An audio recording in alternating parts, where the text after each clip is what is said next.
ಮಹಾರಾಷ್ಟ್ರದಲ್ಲಿ ಮಹಾಯುತಿ ಸರ್ಕಾರ ಮತ್ತೆ ಅಧಿಕಾರವನ್ನು ಹಿಡಿತಾ ಇದೆ. ಈ ಮೂಲಕವಾಗಿ ಕಾಂಗ್ರೆಸ್ ಮಹಾರಾಷ್ಟ್ರದಲ್ಲಿ ಮುಗ್ಗರಿಸಿದೆ.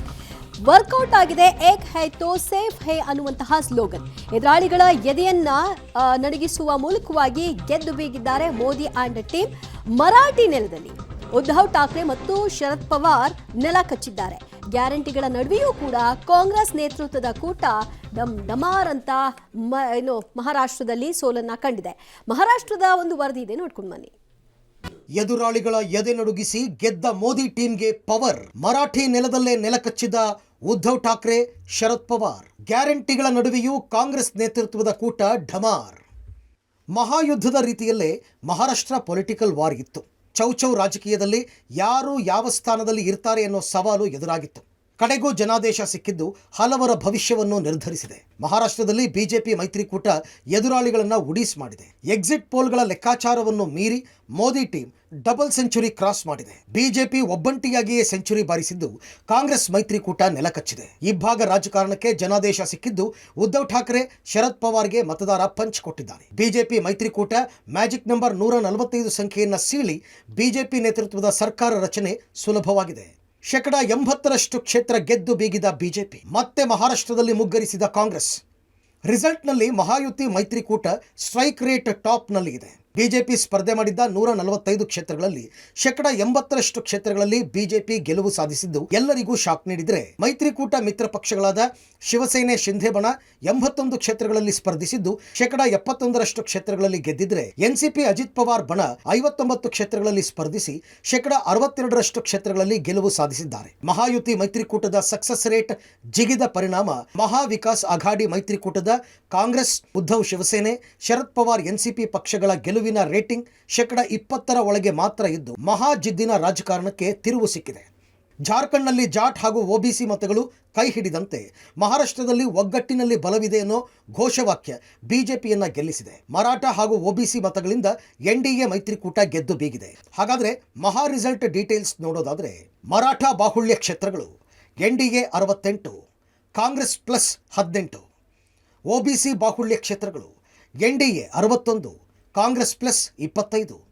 ದಲಿತ ಬಾಹುಳ್ಯ ಕ್ಷೇತ್ರಗಳು ಎನ್ಡಿಎ 19, ಕಾಂಗ್ರೆಸ್ ಪ್ಲಸ್ 10. ರೈತ ಬಾಹುಳ್ಯ ಕ್ಷೇತ್ರಗಳು ಎನ್ಡಿಎ 36, ಕಾಂಗ್ರೆಸ್ ಪ್ಲಸ್ 10. ಮಹಿಳಾ ಬಾಹುಳ್ಯ ಕ್ಷೇತ್ರಗಳು ಎನ್ಡಿಎ 29, ಕಾಂಗ್ರೆಸ್ ಪ್ಲಸ್ 11 ಕ್ಷೇತ್ರಗಳಲ್ಲಿ ಗೆಲುವು ಸಾಧಿಸಿದೆ.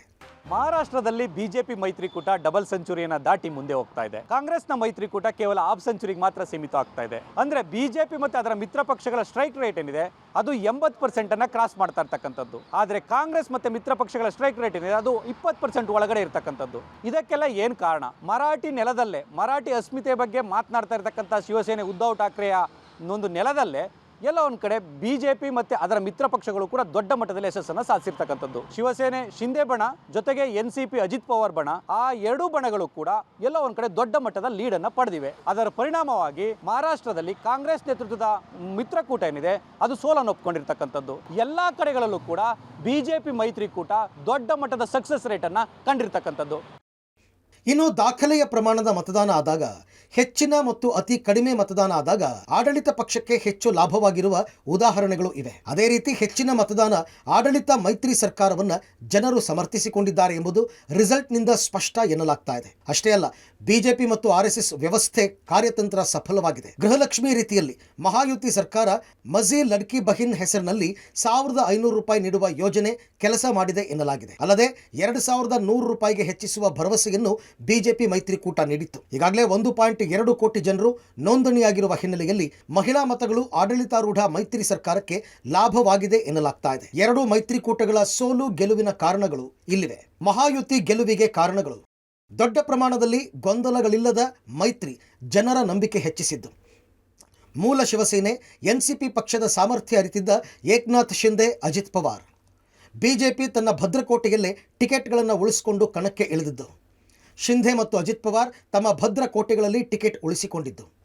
ಪ್ರಧಾನಿ ಮೋದಿ ನಾಯಕತ್ವ, ಅಬ್ಬರದ ಪ್ರಚಾರ, ಆರ್ಎಸ್ಎಸ್ ಕಾರ್ಯತಂತ್ರ. ಮಹಾವಿಕಾಸ್ ಅಘಾಡಿ ಸೋಲಿಗೆ ಕಾರಣಗಳು: ಟಿಕೆಟ್ ಹಂಚಿಕೆಯಲ್ಲಿ ಮೈತ್ರಿಕೂಟದ ಹೆಚ್ಚಿನ ಗೊಂದಲ. ಮೂಲ ನಾಯಕರಿದ್ದರೂ ಸ್ಥಳೀಯ ಮಟ್ಟದ ಪ್ರಭಾವಿ ನಾಯಕತ್ವವನ್ನು ಕಳೆದುಕೊಂಡಿದ್ದು. ನೆರೆ ರಾಜ್ಯದ ಗ್ಯಾರಂಟಿ ಯೋಜನೆಯ ಅನುಷ್ಠಾನದ ಗೊಂದಲಗಳು ಪ್ರಭಾವ ಬೀರಿರಬಹುದು. ಮಹಾಯುತಿಯಷ್ಟು ತಳಮಟ್ಟಕ್ಕಿಳಿದು ಚುನಾವಣಾ ತಂತ್ರಗಾರಿಕೆ ಮಾಡುವಲ್ಲಿ ವಿಫಲ. ಗ್ರಾಮೀಣ ಭಾಗದಲ್ಲಿ ಮಹಾಯುತಿಯನ್ನು ಹಿಂದಿಕ್ಕಲು ಸಾಧ್ಯವಾಗದೇ ಇರೋದು. ಒಟ್ಟಿನಲ್ಲಿ ಇಡೀ ದೇಶವೇ ಕಾತರವಾಗಿದ್ದ ಮಹಾರಾಷ್ಟ್ರ ಚುನಾವಣೆ ಫಲಿತಾಂಶ ಬಿಜೆಪಿ ರಾಕ್, ಕಾಂಗ್ರೆಸ್ ಶಾಕ್ ಎಂಬುದನ್ನು ಸಾರಿದ್ದು ದೇಶದ ರಾಜಕಾರಣದ ದಿಕ್ಕನ್ನು ಬದಲಿಸುವ ಸಾಧ್ಯತೆಗಳು ಇವೆ. ಉದ್ಧವ್ ಠಾಕ್ರೆ, ಶರದ್ ಪವಾರ್ ಅಸ್ತಿತ್ವವನ್ನೇ ಅಲುಗಾಡಿಸಿದ್ದು, ಶಿಂಧೆ ಶಿವಸೇನೆ, ಅಜಿತ್ ಪವಾರ್ ಎನ್ಸಿಪಿಗೆ ಶಕ್ತಿ ಬಂದಿದ್ದು ಬಿಜೆಪಿ ತಂತ್ರ ಫಲಿಸಿದೆ ಎಂದರೂ ತಪ್ಪಾಗಲಾರದು. Political bureau, public TV. ಈ ಎಲೆಕ್ಷನ್ ಎಲ್ಲ ಆದ್ಮೇಲೆ ದೇವೇಂದ್ರ ಫಡ್ನವೀಸ್ ಒಂದು ಮಾತು ಹೇಳಿದ್ರು, ವೋಟ್ ಪರ್ಸೆಂಟೇಜ್ ಜಾಸ್ತಿ ಆದಾಗೆಲ್ಲ ನಮ್ದೇ ಅಧಿಕಾರ. ಸೊ ಈಗ ವೋಟ್ ಪರ್ಸೆಂಟೇಜ್ ಜಾಸ್ತಿ ಆಗಿದೆ, 30 ವರ್ಷಗಳಿಗೆ ಕಂಪೇರ್ ಮಾಡಿದ್ರೆ ಈ ಬಾರಿ ಸ್ವಲ್ಪ ವೋಟ್ ಪರ್ಸೆಂಟೇಜ್ ಜಾಸ್ತಿ ಆಗಿದೆ ಅಂತ. ಅದು ಆಡಳಿತ ವಿರೋಧಿ ಅಲೆ ಆಗುತ್ತಾ ಅಥವಾ ಮತದಾನ ಮಾಡುವಂತಹವರ ಹೊಸ ವೋಟರ್ಸ್ ಸಂಖ್ಯೆ ಜಾಸ್ತಿ ಆಗಿದ್ರ ಪರಿಣಾಮನ ಅನ್ನುವಂಥ ಕ್ಯಾಲ್ಕುಲೇಷನ್ ಇತ್ತು. ಬಟ್ ಈ ರಿಸಲ್ಟ್ ಅವರ ಹೇಳಿಕೆಗೆ ಪೂರಕವಾಗಿ. ಆಮೇಲೆ 2024ರ MP ಚುನಾವಣೆ ನಂತರ ಮೋದಿ ವರ್ಚಸ್ ಕಡಿಮೆ ಆಗ್ತಾ ಇದೆ ಅಂತ ಹೇಳ್ತಿದ್ರು. ಬಟ್ ಈ ಬಾರಿ ಕಾಲಿಗೆ ಚಕ್ರ ಕಟ್ಕೊಂಡು ಮೋದಿ ದೊಡ್ಡ ಮಟ್ಟ ಪ್ರಚಾರ ಮಾಡಿದ್ರು. ಅವರ ವರ್ಚಸ್ಸಿಗೂ ಕೂಡ ಕೈಗನ್ನಡಿ ಹಿಡಿದಂತಹ ಚುನಾವಣೆ ಇದು. ಅತಿ ದೊಡ್ಡ ಬಹುಮತ ಬಂದಿರುವಂಥದ್ದು. ಅದರ ಜೊತೆಗೇನೆ ಈಗ ನೆಕ್ಸ್ಟ್ CM ಯಾರಾಗ್ತಾರೆ ಅನ್ನುವಂತಹ ಕುತೂಹಲ ಇದೆ. ಚರ್ಚೆ ಈ ಎಲೆಕ್ಷನ್ ಮುಗಿದ ತಕ್ಷಣನೇ ಆರಂಭ ಆಗಿತ್ತು. ಮಹಾಯುತಿ, ಮಹಾಗಾಡಿ ಇಬ್ರು ಕೂಡ ಸ್ಟಾರ್ಟ್ ಮಾಡಿದ್ರು.